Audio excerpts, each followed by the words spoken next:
team with that much skill presents? We, I'm not going to talk about the other team. We just prepare ourselves to play each and every game.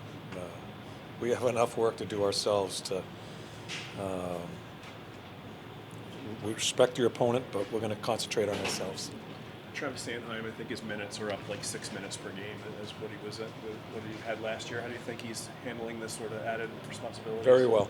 He has had the proper attitude, the proper mindset right from the get-go as far as camp started. Came in camp in great shape, added weight. For me, a whole different personality as far as he's entered this year. How do you think Morgan's responded the last couple of days in practice after the last week or so? Really haven't watched him that much. But Frosty's, let me explain to you in Frosty. I said it the other day. Frosty wasn't benched.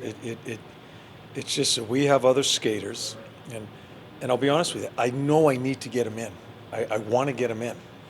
I just have not seen an opening for him right now because I'm not going to put Frosty into a checking role or playing a fourth line. If I'm going to put him back in, it's going to be in an offensive situation. And I've been thinking about it for days. I've got to get him in, but right now I can't. And so we'll see where it goes. It's obviously not your first time managing a professional athlete. Like, how do you balance, respecting what you guys need to do, developmentally with him and his confidence and all of these things? Yeah. How do you factor all that into it? It's a big part, and it's just me communicating with him. That's all. It's all I can do with him now. And I think about it a lot because he has not done anything wrong. I don't think he played that well. I think he's admitted that. Other guys were playing better. I went with the other guys, and I don't think they played poorly.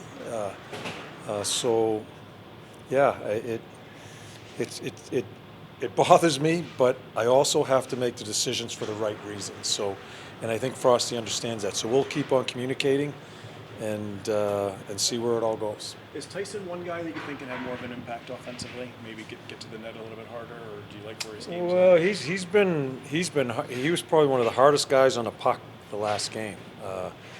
Broke up, won some battles, had some good back checks. The biggest thing with Tyson for me is I think he's deferred a little bit and try to make some passes. I watched him on a power play a couple of games ago.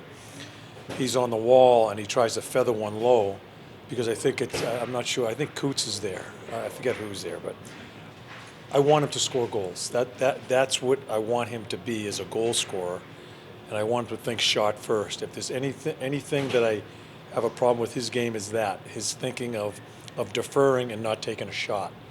The last game, I thought he made more attempts at. You can see he was thinking differently. I think that's what's going to help him, and hopefully he scores a goal and it ends up relaxing a little bit. But he hasn't played poorly at all. In fact, he was one of our better players the other night in Dallas. You mentioned a couple times in camp just sort of how much of an impact it would have having Sean back in the way it allows you to kind of have those two-way centers in him and Noah. You're now 4 games in. How is that impacting your ability to match lines? Obviously at home it's effective, but how have you seen that play out now? It's a situation that I didn't have last year, where if I'm checking on the road, sometimes you guess wrong.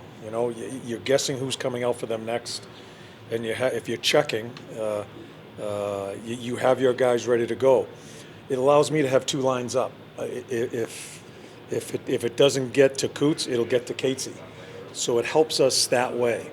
I don't like getting locked into checking the top lines all the time. So I think you lose a little bit of flow on your bench. But it's certainly in certain situations in the game. And to me, I had Lots at wing early in the year. I think he's played better at center. He's another guy that, Coots was having problems with face-offs early in the Dallas game. Lots was winning face-offs. So it helps in a lot of different ways in situational play. Cam Atkinson said after the Edmonton game that they had talked about containing McDavid. Is that something else that the two of them bring back to the lineup as leadership from the player side? Yeah, they don't need direction from a coach. They knew. They both asked me before the game, "Are we checking them?" And I said yes, but I'm not going to get locked into it. So they know their responsibility, and Sometimes the best checking, and I thought it really proved beneficial against Edmonton, was we had the puck more. We forced them to play defense. It's not so much letting them have the puck and then being in position that way. It's having the puck and making them play defense. I thought that line was really good that way against Edmonton.